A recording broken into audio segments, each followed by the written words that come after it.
Et là, nazo kwanza tout moto, les belles dames moto. Donc, regardez-moi ça. Bon, Monica que l'on a vendu zalaki avec suki naturel.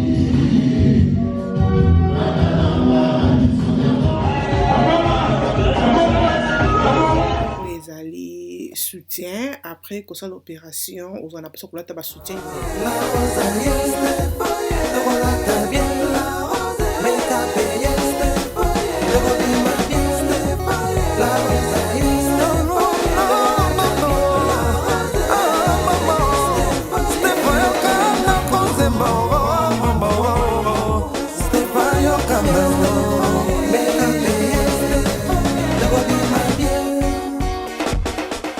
Bonjour les belles dames, le toujours ça là où ils allaient vloggy. Donc voilà, on a nazo qui t'a lancé pendant qu'il ne cause pas métro. Donc t'as les boulots à métro, on a raté très comme d'habitude. Pendant qu'il t'a bon, qui t'a nazo soit on a raté très. Et là nazo qui n'a moko na station, nazo de la très mususu et yanga na 4 minutes comme ça. Le cause en ango métro, oui que métro où mais la raté quoi. Donc voilà, on a nazo zela métro na et ya poto qui ne se pour ça na bino suki et métro na pe eye on a koti na métro to ki na bino chez yoyo pona kosala suki. Ma belle nga vraiment la préférée kana ngai na lati lamba kala mais suki na ngai yoyo asala ngai pona suki wana vraiment na kendaka parce que suki sala kabiso bébé. Donc voilà mukola na mo ezaki vraiment na Londres mikolo tozaki na ba 28 degrés moto tant que na tamboli na zuba très wana na tokaki. Donc voilà suki nanga c'est comme ça boyebi ke na kata suki nanga et là c'est perruque nazo sala ezali perruque oyo wuti Shein ba les belles dames eza HD perruque nanga eza ya lisse HD eza 28 inch donc eza 28 inch eza vraiment milai et là nazo kwanza mutu moto ba les belles dames moto. Donc voilà yo ebisinga ka sokolanga mutu parce que ezalaki pe pressé a checking nga perruque avec a tianga perruque a bleach nga perruque comme vous mona atiango couleur na laisse pour que et comme a posomo et comme a couleur moko na posonanga après a benzi perruque nanga liboso comme bozo mona pour que perruque nanga ebima naturel liboso botande perruque nde yo ya commission liboso yo pona ko sala suki yo asala ka suki na mutema moko attention asili ke liyo e retard mais tant qu'on simbo mutu ma belle omona kaki obi ke kando zaki ya mutema te I love you for that. Donc voilà on a bon singa suki regardez comme suki nanga elali vraiment kitoko et wana azuchanga suki na mutema moko.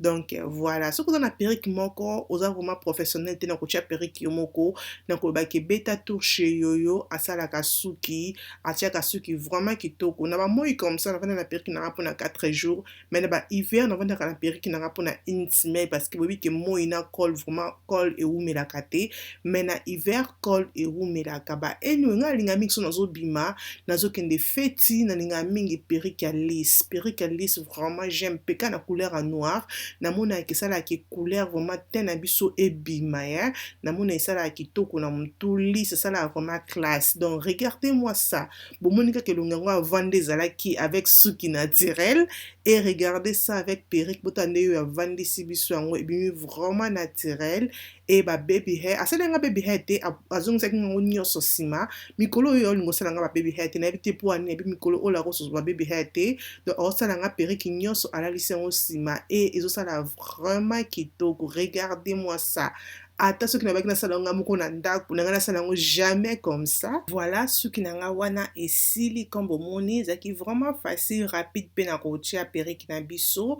Regardez-moi perruque o ndenge yo ya vandisi yango modèle maki na carton et na modèle ekomi ma belle lokola kaka cheveux nanga donc HD moko vraiment e balani na poso nanga et sali vraiment kitoko beta tour chez yoyo okozala de site. Regardez-moi ces perruques. Regardez place nini laisse ezali lakisanga bisika nini laisse ezali laisse eza koto nini ba level dame ngoma na bina mitala nanu na zu kamera na bino yoyo penza oyebi kosala suki osalinga suki kitoko la na bina lakisa bino mulai ya suki na ngai comme na biki eza 28 inch et mulai nango eza vraiment tutinga na face comme bomoni boyebi ke suki ya lisse eza ke vimba na sete mais oh vraiment mona pa ke etonda jusque na se donc na sepeli vraiment na perruque nanga kobosa na te na Shein na uzana na code promo 24 la rose QD pour no yokozwa 15% sur kosombi perruque na yo.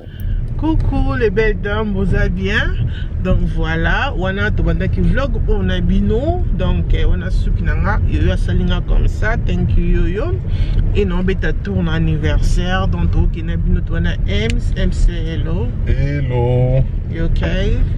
Toujours qui tourne ma casse. That's good. Donc on beta biso tour, fait ici là dans 0h, je pense que ici là bas 1h, donc voilà, là tout ça 22h 22.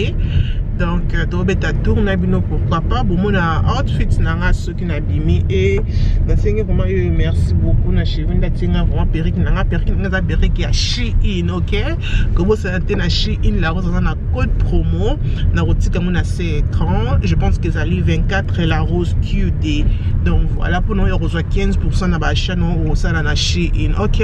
Jumpsuit nanga la lati ezali jumpsuit il y a Bella Barnett, donc j'ai tout ça dans une vidéo nango et na biki na la tango lelo pourquoi pas.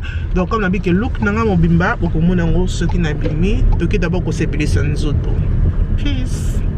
Voilà ma belle, on a to komi na feti avant que to kota na MCM sa filming apona la sabino look nangai jumpsuit nanga na lati ezali jumpsuit ya Bella Barnett et look on a sepela na Bella Barnett parce que batisi nango za ka vraiment meilleur. Donc quand on lati ba jumpsuit comme ça on a que sous-vêtement comme on a na té, donc batisi nango za vraiment batisi encore vraiment meilleur. Donc beta tout na Bella Barnett au cause la décidé bazana ba jolie robe et ba jolie jumpsuit. I love it.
Alors, tokomi dimanche nango, fait c'est les cas qui vraiment bien mais la film qui nous sauté, ah on a est-ce qu'on a marqué Spencer, na ekoloka o ezali soutien après que ça l'opération, on a besoin que là ta soutien nous sauté, surtout ba soutien aux ana mabende, il faut vraiment ko éviter, donc soutien on a la taka, et ça ba soutien aux homona, et ça comme ba body comme ça, donc c'est ça vraiment qui on a ko ça là, aux ana mabende té, mais na qu'est-ce que côté là qui na marqué Spencer pour besoin à mesure parce que là après que ça l'opération on a qui ba soutien en nyoso et ko koma métier bien ko koma menene ça dépend loko oyo sali donc na qui peut besoin à mesure pour na aider nga siko ki na sumba vraiment ba soutien moko sexy ou ezali ya taille na ngai donc voilà mais malheureusement bazala qui occupé moi Babes, t'as trouvé ce que tu voulais? Non, je n'ai pas trouvé. Pourquoi? Parce que dans un mesure à Zate, il faut booker appointment, rendez-vous. Et là, on a rendez-vous. Mais la monnaie va soutenir, mais c'est pas de maman qui va soutenir vraiment. Il va soutenir sexy. Mais la note va mesure pour l'instant, on va soutenir sexy. Mais on va soutenir la monnaie sur le trop miqué. Maman Béné, elle dit que pas de ma Béné, pas de ma Béné, après l'opération.